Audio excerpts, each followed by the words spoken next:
కేటీఆర్ గారు BRS working president KTR పిలుపు మేరకు ఈరోజు మండల వ్యాప్తంగా ధర్నా కార్యక్రమం నిర్వహించడం జరిగింది. ఈ కార్యక్రమం ఇచ్చేసిన రైతులకు, పార్టీ కార్యకర్తలకు, మాజీ సర్పంచ్లకు అందరికీ, ప్రెస్ విలేకరులకు ధన్యవాదాలు. ఈరోజు రేవంత్ రెడ్డి గారు ఎలక్షన్గా ముందుగా ఇచ్చిన వాగ్దానాన్ని నిలబెట్టకుండా వీళ్ళ అన్ని చేసినా అని పొగడుబోతలు చెప్పుకుంటా కాలయాపన చేస్తున్నాడు.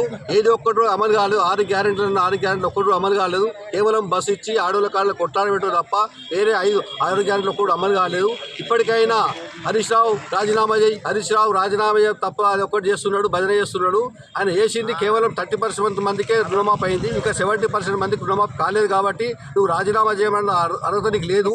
నువ్వు కొడంగల్లా రాజీనామా కాసుకో, నేను గెలుస్తున్నా, నేను గెలిస్తే నువ్వు గెలవకపోతే నేను రాజకీయ సన్యాసం చేస్తాను అన్నావు అన్నాడు. చేసినావు. వెంటనే 2 నెలల నుంచి మల్కాజ్కి నిలబడ్డావు. నువ్వు మాట మీద నిలబడలేవు. నీకు అర్హత లేదు. ఈరోజు నువ్వు అన్న ప్రకారం 6 గ్యారెంటీ అమలు చేస్తే హరీష్ రావు తప్పకుండా రాజీనామా చేస్తాడు. హరీష్ రావు గారికి రాజీనామా చేసి కొత్త కాదు. తెలంగాణ ఉద్యమంలో ఎంటిక లెక్క వీకేసినట్టు రాజీనామా చేసుకుంటే గెలిచిండు. ఆనాడు నువ్వు తెలుగుదేశం నుండి రాజీనామా అనేది తప్పిపోయి పారిపోయినావు. తెలంగాణ ఆంధ్ర పారసుల దగ్గర ఉన్నవాడివి నువ్వు. నీకు అర్హత లేదు. ఈ రోజుకైనా ఇప్పటికైనా నువ్వు కాలయాపన చేయకుండా రుణమాఫీ మీద కానీ ఇచ్చిన 6 గ్యారెంటీలు అమలు చేయకపోతే నీకు రోజులు దగ్గర పడుతున్నాయి. కాబట్టి కాస్త దాసుకో. రైతులంతా ఎంబడి కొడతారు. కాబట్టి ఇప్పటికైనా మీరు టీఆర్ఎస్ వాళ్ళు వస్తే గల్లలు కొడతారు మండల నాయకులు అంటుర్రు. మండల నాయకులు హెచ్చరిస్తున్నాము. మండల నాయకులు మీరు నోట్ దగ్గర పెట్టుకోరి.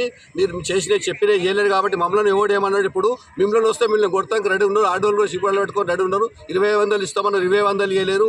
అది నేను వస్తున్నా డిసెంబర్ 9 నాడు వస్తున్నా. రాగానే కళ్యాణ లక్ష్మికి 1,00,000 రూపాయలతో తులం బంగారం ఇస్తా అని చెప్పినావు. 1,00,000 రూపాయలు కూడా ఇచ్చే శాతం అయితే తులం బంగారం ఎప్పుడు ఇస్తావు నువ్వు? 25,000 ఇస్తా అన్నావు. 4,000 పెంచి డిసెంబర్ 9 దాకా రాని అయ్యకు అవ్వకి ఇద్దరికి 4,000 కాలం 8,000 ఇస్తా అన్నావు. 4,000 కూడా చక్కగా ఇస్తానే వచ్చిందా ఎగదొబ్బినావు.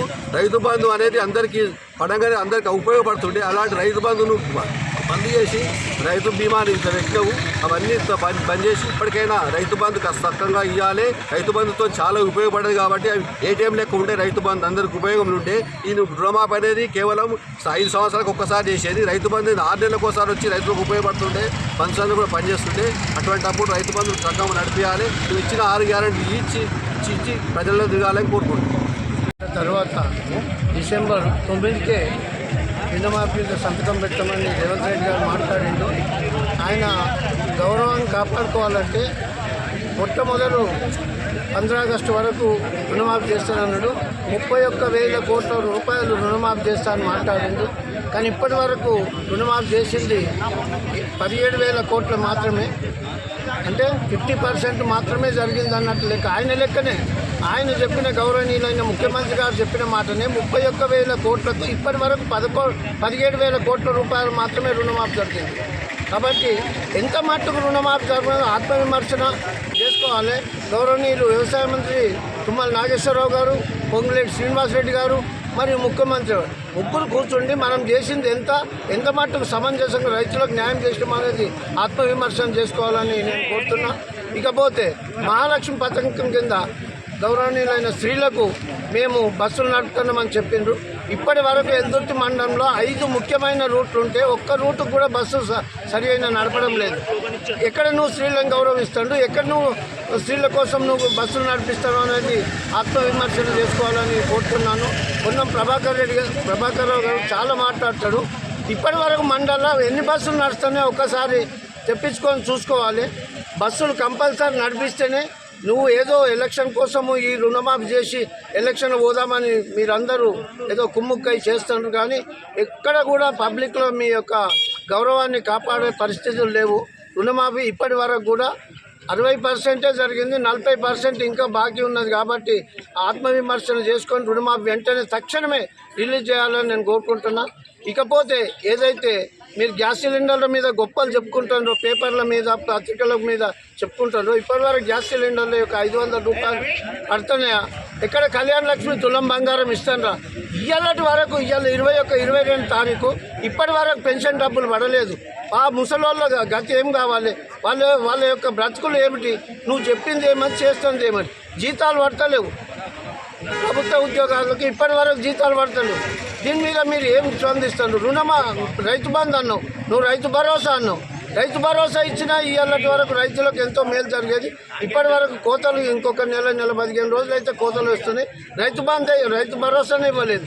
కాబట్టి ముఖ్యమంత్రి గారు ఆత్మవిమర్శన చేసుకొని చెడు వార్తలు ప్రచారం చేసే బదులు నీ ఆత్మవిమర్శన చేసుకొని పరిపాలన చేయాలి, ప్రజలకు మంచి చేయాలని కోరుతున్నాం. లేకుంటే వీలు కాకుంటే రాజీనామా చేయాలని కోరుతున్నాం. మన రాష్ట్ర working president TRS working president KTR గారి పిలుపు మేరకు మరి ఈ రుణమాఫీ మీద ధర్నా చేయడం జరుగుతున్నది. మరి ఈ ప్రభుత్వము 41,000 కోట్ల రుణమాఫీ చేస్తా అని చెప్పి కేవలం 17,000 కోట్లు మాత్రమే చేసి 23,000 కోట్ల రూపాయలు మరి రైతులకు రుణమాఫీ చేయకపోవడం జరుగుతున్నది. ఏదో కొర్రీలు పెట్టి రేషన్ కార్డు లేదని, ఎంప్లాయీస్ అని, లేకపోతే ఆధార్ కార్డు లింక్ లేదని మెజార్టీ రైతులకు ఇంకా రుణమాఫీ కాలేదు. మరి ఈ ధర్నా ఇంతటితో ఆగకుండా మరి గ్రామాలలో ఉధృతంగా రేపటి నుంచి కార్యక్రమాలు చేపడతాము. ఇకనైనా మరి ఈ ప్రభుత్వం మేల్కొని రైతులందరికీ బేషరతుగా రుణమాఫీ చేయాలని మరి ఈ వెంతుర్తి మండల టీఆర్ఎస్ పార్టీ తరఫున రైతుల తరఫున మరి మేము డిమాండ్ చేస్తున్నాము. ఖచ్చితంగా గవర్నమెంట్ చేస్తుందని ఆశిస్తున్నాము. ఎలక్షన్లకు ముందు ఊకదంపుడు హామీలు ఇచ్చి 6 గ్యారంటీలు 13 గ్యారంటీలు అమలు చేస్తాం అధికారంలోకి వచ్చిన వెంటనే అని దొడ్డిదారిన ప్రజలను మభ్యపెట్టి అధికారంలోకి వచ్చిన కాంగ్రెస్ పార్టీ తూతూ మంత్రంగా 2 హామీలు మాత్రమే నెరవేర్చి అధికారంలోకి వచ్చిన వెంటనే తెలంగాణ రాష్ట్ర రైతులందరికీ 2 లక్షల రుణమాఫీ చేస్తామని హామీ ఇచ్చి పాక్షికంగా అమలు చేసి, అది కూడా రైతు బంధు నిధులు మళ్లించి పాక్షికంగా అమలు చేసి, ఇవాళ కేవలం హరీష్ రావు ఆగస్టు 15 నాడు మాఫీ చేయాలని ఛాలెంజ్ విసిరితే తేరుకున్న ప్రభుత్వం పాక్షికంగా రుణమాఫీ అమలు చేసి చేతులు దులుపుకుందే తప్పితే పూర్తి స్థాయిలో రుణమాఫీ అమలు చేయలేకపోయింది. ఎక్కడా కూడా కాంగ్రెస్ నాయకులు రుణమాఫీ చేశామని సంబరాలు కూడా చేసుకోలేని దుస్థితిలో కాంగ్రెస్ పార్టీ ఉంది. కాబట్టి తెలంగాణ రాష్ట్ర రైతులందరికీ 2 లక్షల రుణమాఫీతో పాటు రైతు భరోసా 7,500 ఏదైతే ఇస్తామన్నారో ఇప్పటి వరకు కాంగ్రెస్ పార్టీ అధికారంలోకి వచ్చి 2 పంటలు దాటుతున్నా కానీ ఇంతవరకు రైతు బంధు వేయలేకపోతున్నారు. కేవలం ఇప్పటి వరకు తెలంగాణ రాష్ట్ర రైతులు కేసీఆర్ అనే రైతు బంధు అదే మాట వస్తుంది తప్ప ఇప్పటి వరకు రేవంత్ రెడ్డి రైతు భరోసా అనే ఒక్క రైతు కూడా ఇప్పటిదాకా అనలేకపోయిండు. ఇలాంటి దద్దమ్మ పాలనకు చమరగీతం పాడాలంటే తెలంగాణ రాష్ట్ర రైతాంగం మరియు ప్రజలందరూ ఏకం కావాల్సిన సమయం ఆసన్నమైంది. కాబట్టి ఇకనైనా ముఖ్యమంత్రి రేవంత్ రెడ్డి మీరు ఇచ్చిన హామీలు, తెలంగాణ రాష్ట్ర ప్రజలకు ఇచ్చిన హామీలను వెంటనే అమలు చేసి మీ చిత్తశుద్ధి చాటుకోవాలని కోరుచున్నాం. ముఖ్యమంత్రి గారు ఏదైతే 41,000 కోట్లు ఒక సంవత్సరం కడుపు కట్టుకుంటే రుణమాఫీ జరుగుతుందని చెప్పి నిండు అసెంబ్లీలో చెప్పిండు. ఆ నిండు అసెంబ్లీలో చెప్పిన విధంగానే 41,000 కోట్లు కాదు, ఐటీ కట్టేటోళ్ళకి వాళ్ళకి వీళ్ళకి కట్ చేసి 36,000 కోట్లు అన్నారు. ఆ మాట మీద కాకుండా క్యాబినెట్ తీర్మానం 26,000 కోట్లు అని, ఆ 26 కోట్లలో కూడా 14,000 కోట్లు 17,000 కోట్లు నిమ్మకు నీరెత్తినట్టు కొంతమంది రైతులకు రుణమాఫీ చేసి భుజాలు తరుముకుంటున్నారు. మాకు తిట్టుడు రాక కాదు ఏదో మా అధిష్టానం ఆ తీర్పు నేర్పించలేదు కాబట్టి తిట్టలేకపోతున్నాం. కానీ మీకంటే ఎక్కువ తిట్టగలుగుతాం. 10 ఏళ్ళ ప్రభుత్వంలో వ్యక్తిగత విషయాలకు పోకుండా, వ్యక్తిగత దూషణలకు పోకుండా ఎవరు దొంగలో ఎవరు దొరలో మా హరీష్ రావు సార్ చెప్పినట్టు, కేటీఆర్ సార్ చెప్పినట్టు మీరు ఎక్కడ ఏ మండలి వచ్చినా సరే, ఏ ఊరు వచ్చినా సరే మీరు ఇచ్చిన హామీల ప్రకారం ఏ చౌరస్తాలైనా సరే కూర్చొని మీరు ఇచ్చిన హామీలు ఎంత మటుకు ప్రజలకు అందుతున్నాయో అదొకవేళ నివృత్తి చేసుకుంటే మీ పాలన ఎంత మంచిగుందో మీకే ఏర్పడుతుంది. రుణమాఫీ చేసినాము, స్థానిక సంస్థల ఎలక్షన్లకు పోదామని మీరు అనుకుంటున్నారు. మీ మీద ఇప్పటికే 5 ఏళ్ళు చేస్తే ప్రభుత్వం ఎంత వ్యతిరేకత వస్తుందో ఈ 8 నెలల్లో అంత వ్యతిరేకత వచ్చింది. బిడ్డ కాసు పెట్టుకోండి, ఒళ్ళు దగ్గర పెట్టుకొని ప్రభుత్వం ఉంటుంది పోతుంది, నాయకులు ఉంటారు పోతారు. కానీ ఒక పరిపాలన అని చెప్పారు కాబట్టి ప్రజాస్వామ్యంలో ఉన్నాం కాబట్టి ఒక నీతి చాతున్న విధంగా మాట్లాడి మీకంటే చిన్నపిల్లలం ఉన్నాం, మీ భాష మేము నేర్చుకుంటే రేపు ప్రాణాలు పోయే స్థితికి వస్తుంది. మీ వాడక భాష అట్లున్నది, అది నోల్రా ఏంటియో మాకు అర్థమైతే లేదు.